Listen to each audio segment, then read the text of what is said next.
The Roaring Twenties, a time of significant economic, cultural, and social change. The First World War had just come to an end, after which the United States emerged as the predominant global superpower.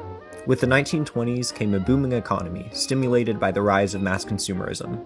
The Harlem Renaissance brought black culture into the American mainstream. Flappers challenged societal norms with non-traditional clothing and behavior that defied established gender conventions. Amidst these years of rapid change came the rise of American cinema. Silent movie stars like Charlie Chaplin, Mary Pickford, Clara Bow, and Douglas Fairbanks were all the rage. Then came the talkies, the first sound-on-film movies. 1926's Don Juan and 1927's The Jazz Singer both proved to be massive box office successes. The vertically integrated studio system dominated this era, made up of the Big Five. These five studios produced 95% of American movies from 1927 to 1948, all the while owning and directly presiding over theaters themselves. By 1929, these movie palaces welcomed up to 90 million people a week. This was truly the golden age of Hollywood. The content of these films, however, was starting to be questioned by traditionalists, particularly Protestant and Catholic groups who feared that the immorality of contemporary Hollywood was negatively impacting the American populace. Films of this era often included sex and violence, unafraid of potentially disreputable subject matter. A series of controversies that called into question not only the morals of Hollywood films, but Hollywood itself, was the last factor that drove moralists to take action. These events, coupled with the racy films of the era, were met with an enormous wave of backlash from many concerned about the influence of Hollywood's depravity on the American people. For fear of direct censorship by the federal government, Hollywood, eager to redeem their tarnished image, decided instead to institute their own regulations on studio films. In 1922, the Motion Picture Producers and Distributors of America, or MPPDA, was formed. Former campaign manager and postmaster general for Warren G. Harding, Presbyterian William Harrison Hayes Sr. was made its chairman, with the goal of cleaning up Hollywood once and for all. A relatively simple list of 36 don'ts and be carefuls was employed in 1927, outlining subjects that directors should either be cautious in depicting or avoid altogether. This document prohibited any and all profanity, nudity, illegal drug trade, explicit criminality, and sex perversion, while requesting that filmmakers stray away from potentially controversial depictions of topics like organized religion, law enforcement, and the institution of marriage. Eventually, in 1930, a full motion picture production code created by Will Hays was finalized by Catholic leaders Martin Quigley and Father Daniel A. Lord. This was the Hays Code. The code, however, would not be seriously enforced until 1934. After the stock market crash of 1929 and the start of the Great Depression, attendance at the cinema hit an all-time low, so studios were forced to find a way to get people back into theaters. How did they go about this? Sexual material and violent crime were rampant in the films of this era. Studios began to incorporate as much risque content as they could to lure audiences back in. The period from roughly 1930 to 1934 became known as the pre-code era, which produced some of the most boundary-pushing films Hollywood had seen up to that point. Gangster flicks like Little Caesar, The Public Enemy, and Scarface were sympathetic towards their mobster leading men. Homosexuality was far more normalized than it would become once the Hays Code came into full effect, exemplified by films like Morocco and Queen Christina. In Philadelphia, 1934, Cardinal Dennis Doherty led a boycott of movie theaters. Ticket sales decreased by 20% as hundreds of thousands of Catholics banded together to protest the sins of Hollywood. This boycott, along with unceasing pressure from the Catholic Legion of Decency, prompted the creation of the Production Code Administration, or PCA, led by Catholic layman Joseph Ignatius Breen.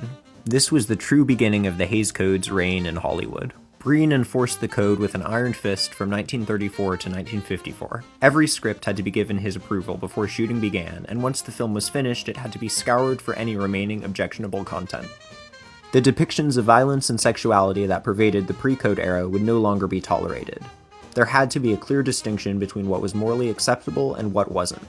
The code detailed its general principles, these being, 1. No picture shall be produced that will lower the moral standards of those who see it, hence the sympathy of the audience should never be thrown to the side of crime, wrongdoing, evil, or sin. 2. Correct standards of life, subject only to the requirements of drama and entertainment, shall be presented. 3. Law, natural or human, shall not be ridiculed, nor shall sympathy be created for its violation. Many of the Hays Code's restrictions, however, were based in racism, misogyny, and homophobia. Interracial romance was entirely prohibited, as were depictions of, specifically, white slavery. Non-white characters usually existed merely in subservient background roles. Harmful and oppressive views on gender were also perpetuated, with female characters usually occupying the roles of wife, mother, or daughter, often portrayed as nothing more than accessories to men. Homosexuality was essentially forbidden, as it was considered a sex perversion by Catholics and other more conservative groups. When a non-straight person was depicted, they were almost always given the part of the villain. If not, they were used as comic relief, their sexuality being played for laughs. The establishment of the code sparked a debate. Did filmmakers have the right to portray particular controversial subjects on screen? What was the extent of their moral responsibility to the public? Did the government and the church have the right or the responsibility to take away creative freedom if it meant abiding by their values and moral concerns?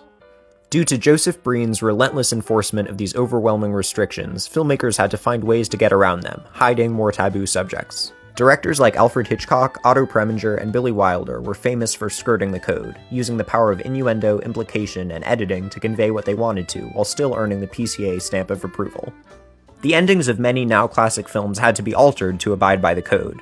The original endings of It Happened One Night, Casablanca, and Double Indemnity were all changed due to suggestion of sex, adultery, and suicide, respectively. In 1948, United States v. Paramount Pictures ruled that the Hollywood studio system was in violation of antitrust laws due to their monopolization of the industry, specifically their control over movie theaters. The working studio system was abolished, allowing for the emergence of smaller studios along with the distribution of foreign films in the US. The PCA had no jurisdiction over these films, whose content would certainly not get past the censors at the Hays office. European films starring icons like Brigitte Bardot grew increasingly popular in the United States. This was further indicative of changing American tastes and a desire for greater progressivism in popular culture. Joseph Burstyn Inc. v. Wilson ruled that films were in fact protected by First Amendment rights. This 1952 case was a major step towards greater progressiveness in film, as the censorship of the Hays Code was now viewed by many as bordering on unconstitutional. After Breen's departure from the PCA in 1954, the power of the Hays Code gradually weakened. The times were changing. The code underwent a significant revision by Jeffrey Sherlock and Martin Quigley in late 1956, making its guidelines significantly more lenient than those of the original rendition. Billy Wilder's 1959 hit comedy Some Like It Hot pushed the boundaries of the code even further, while proving to be a major commercial success. The popularity of movies like this marked a turning point away from the extreme conservatism of the code. The Hays Code died out over the course of the ensuing several years until 1968 when it was officially abandoned. The code was then replaced by the MPAA rating system that we use today. The rise and fall of the Hays Code is a prime example of the historically recurring battle over rights and responsibilities between traditional and progressive groups, the constant push and pull between conservatism and liberalism in the US. The power the code held over Hollywood, and in turn American society as a whole, contributed significantly to the regressive nature of the 30s and 40s. Its abolition was a major cultural shift, indicative of the gradual 20th century move from traditionalism to progressivism in American society. The death of the Hays Code was a primary influence on the American social climate leading into the counterculture movement of the 60s and 70s. It gave way to the New Hollywood movement, in which films explored more difficult and controversial subject matter with greater creative freedom than ever allowed before. The abolition of the Hays Code had many long-term effects as well. It was a step towards greater tolerance of historically discriminated against groups and a move towards greater liberalism in popular culture, art, and media. The abandonment of the Hays Code has led to greater acceptance and recognition of independent and foreign films by Hollywood today, specifically movies made by or representing minorities and other historically marginalized groups, exemplified in the acclaim for 20th century films like Brokeback Mountain, Moonlight, Parasite, Everything Everywhere All at Once, and many more. Despite this, the era of the Hays Code had considerably negative effects, many of which are still seen in Hollywood today. Even with steps taken towards greater tolerance and inclusivity, discrimination against women, people of color, and members of the LGBTQ+ community has certainly not vanished. These groups are still vastly underrepresented, not only in front of the camera but behind it as well. Many harmful stereotypes subtly persist in modern popular film, whether we know it or not. Film is an incredibly powerful and vital art form, a continuous reflection of and influence on society. It is a medium that provokes empathy and thought, an essential expression of humanity and creativity.